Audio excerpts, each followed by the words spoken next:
Mike Tyson, what up, man? What's up, baby? You lost weight. Yeah, man. You in fighting shape now. Yeah, man. I gotta look good in those pictures. I'm in pictures now, man. I got the movie out. Did you see It Man 3? Yeah.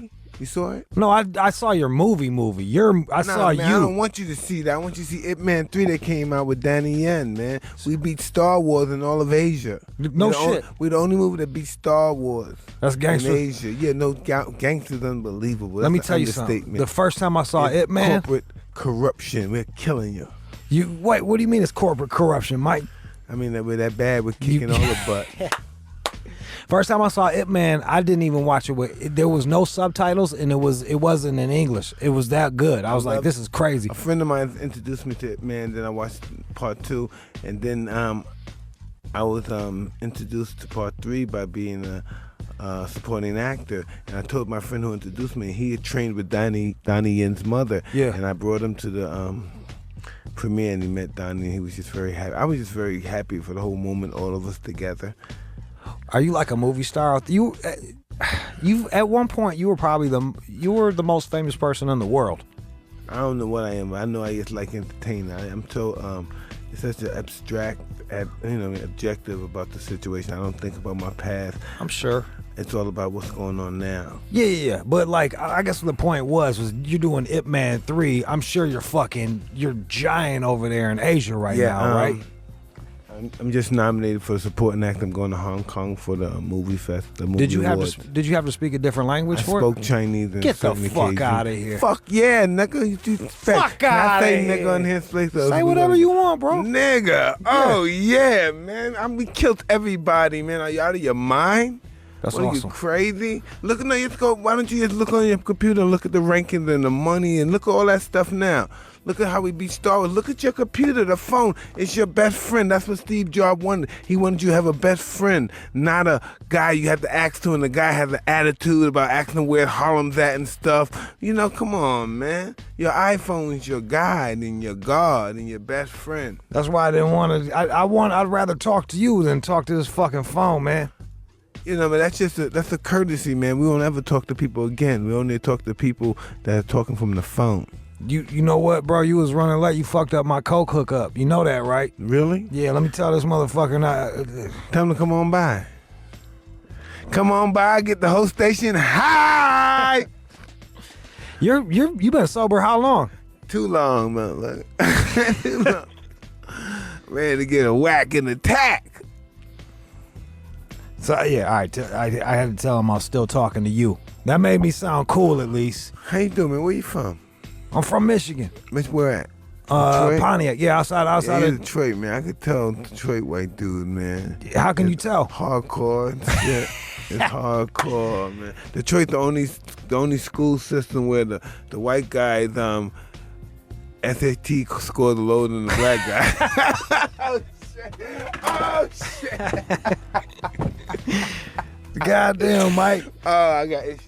Well, yo, yeah. To be fair, my old man sent me to the rich people school, man. So I was able. Some guys get breaks and stuff. Yeah, that's what Napoleon. Napoleon was the same way. He was broke, but his father had connections. And that was that. Yeah, and it's beautiful. It's you kind of had the same deal, man. You were broke and then got. Oh man, white like a motherfucker. What was that? That must have been like. I remember the first time I went to someone's house that like had a functioning family, and I was like, they got napkins? Like I couldn't believe like they had napkins. The first time I saw a rose, he had rose gardens. I was like, yo, whoa! Can I take those with me? I want the rose. Rose, I'm a ghetto kid. I never saw rose. Yeah, cause you're Brownsville, right? Yeah, all day Brownsville. Are you cool with MOP? Yes. That's cool, man. Everybody knows everybody. We all know each other. The uncles. We know. If we never met, we know of it. We all from the same neighborhood. How big is Brownsville? Brownsville is probably 3 miles long, but it's everybody knows everybody. Yeah. Still, it's just everybody knows. It's everybody. like a small East town. New York is really Brownsville. Yeah, but they just cut it up. But it's just Brownsville big, and everyone knows everybody. And you still fucking with pigeons? All day, every day. I have some in the car right now. He's putting a limit to send home. Really? What do you where do you get your pigeons from? I breed them from breeders. Yeah, breeders. It's all about the bloodline. Like anything, like any kind of animal, right? Absolutely. So what do you look for in a pigeon then, man? Size. Really? Performance, velocity. Is your next thing gonna be fighters? No, I'm not into that. How come? It takes a special. If you're not dedicated and have a monogamous relationship with this art, you're gonna get somebody in trouble, or you're gonna get in trouble. It's just it's an art that you have to be more monogamous with than your wife. Yeah. To succeed to that level. Do you think also do you consider yourself a natural? No way. You had to work at it. I'm a bum. I'm a horrible guy. I had to work hard every day, all day. The first one in the gym, the last one out. That probably would have made you a better trainer, because you know how to explain to somebody that doesn't know how to do it, because someone had to explain to you how to do it. I couldn't train somebody the way my trainer trained me. That's like a emotional. It's just too much. Yeah, that was a lot. I would never do it to my son. So you go with pigeons? No, I used to go with life. You see what I'm doing now? I'm entertaining. I'm getting ready to open up my residency in the MGM Grand from March 3rd to June 26th. And it's going to be a run that's going to be very interesting. I'm going to do Undisputed Truth. And, of course, I'm going to do some new material that's going to be for our new show that's coming up called Manic Moments. What are you delving into with this new shit? Just talking about some deep shit I've been into, my manic moments. Why did I do this? I have footage of me getting in the street fights. I have photos of me knocking out two guys in a Brooklyn hotel. And one guy tried to run. He tried to jump over the desk where, to give the reception desk. Yeah. And he jumped on, he jumped off, and I jumped after him. I cleared the whole desk and just jumped on and boom. When was this? How old were you? A few years ago. Get the fuck out of here. No Still shit, to this day. 1904, 07, some shit like that. When you're losing your shit, are you watching yourself as it happens? Like, man, I am losing my fucking shit. No, it's a rush. It's just you get just as much of a rush as tearing yourself down as you do building yourself up. Yeah, I know. Trust me. Look, man, you saw what the fuck I was dealing with. Okay. So like, I get it, Mike. I understand. I don't know. I hear it in your voice. You get it. Yeah. Yeah. I mean, I don't know. But for me, it's like when I'm losing my shit, I'm like, it's almost like I'm outside of myself, being like, oh, dude, you're really doing it now. But for you, it's like you're in it. You're not even. There's not even that there. It's going on. And you can go crazy, or you can just be objective and just, transcend from the situation. Yeah. And go to that next path and where we're going to go. We're so busy looking at the door that they slammed in our face, we're not realizing the one next to it is open. Yeah. You got to keep trying. Don't never give up. Don't give up to your dying breath. It seems to me like you're like, you seem like you're fucking doing better than ever. I don't know. You don't know? Am I doing better than ever? I had twice as much money, but I never had this much peace and tranquility. Yeah. So I can be doing better, but still, we all have demons that we're fighting. What are you dealing with? Just life on life terms. Yeah. Yeah. Do you ever wake up just like what do you do when you wake up with just like what the fuck? I pray and I have such a great deal of gratitude. Are you still Muslim? Yes. You've been dealing with Islam for quite some time now, huh? Yes, I have been. All right. Oh yeah, I said I can't ask you about that stuff. You can if you want to. Whatever, dude. Like, look, man, it's such a personal thing for people. No, it's not personal. It's just everything is on the table, and life is life, and nobody should be held over life, and everyone should be accountable to what's going on and what we're dealing with. We're in the radio station and with friends talking. Yeah. No one gets offended. Are you were people when like, all right, Mike Tyson's about to be in Vegas for a fucking like a year? Rhythm. Are you excited about that? Or are you worried? Absolutely. Like, whenever I go to Vegas, I'm like, I could lose everything at any moment if I go too hard. Do you ever think about that? No, I'll go to Vegas and I say I have an opportunity to destroy myself and humiliate myself, and then that's the opportunity I have the faith. But in spite of those odds and those adversities I'm dealing with, I choose to rise above the occasion and be a sensational star. I thrive on the fact that I can be just dehumanized, or lose, and just be humiliated. Just that I'm dealing with that alone allows me to be a better performer.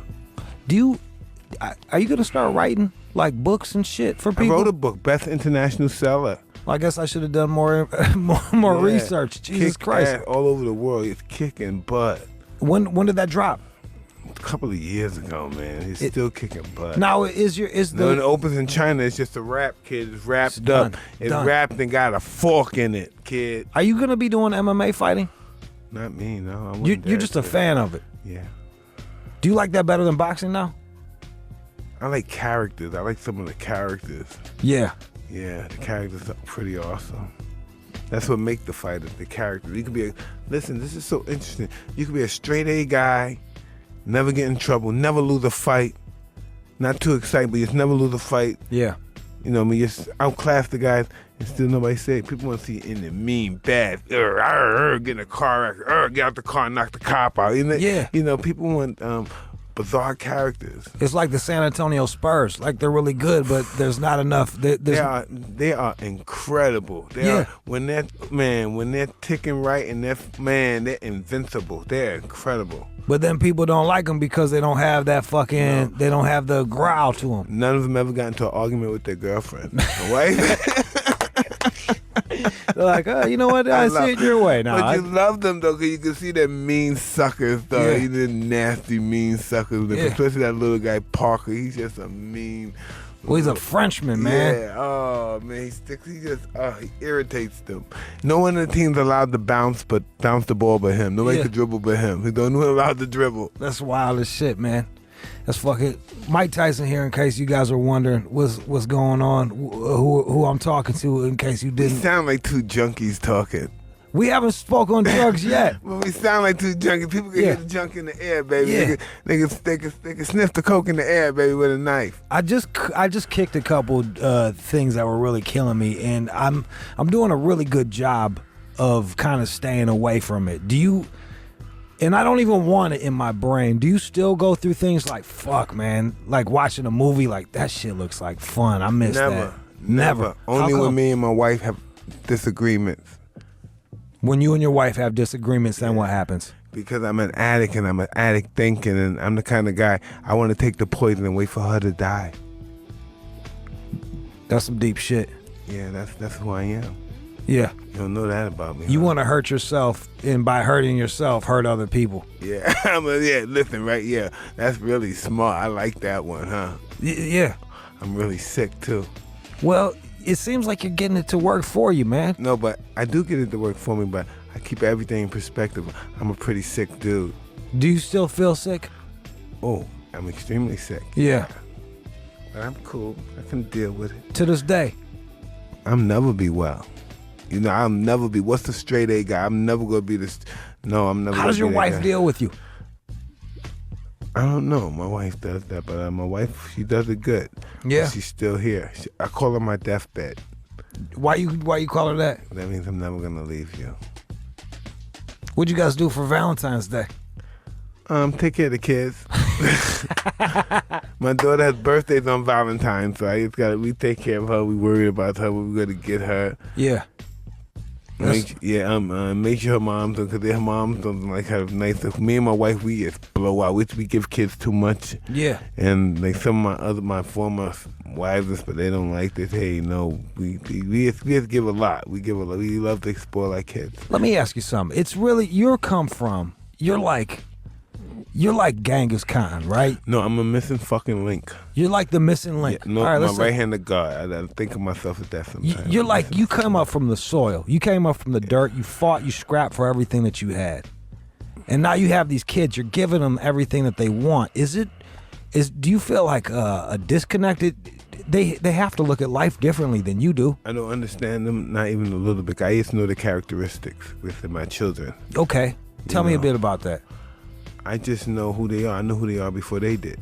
Okay. So I know that aspect of them. What they pick up from life in general, that's going to form who they are. The adversity, the triumphs, the miseries, the happiness, that's going to pretty much form who they are. And everything that comes in their perspectives that's good will come as bad. We have to know everything's about timing in life. And we have to know and hopefully that we time it in a proper perspective. I feel like your timing is clicking just perfectly right now.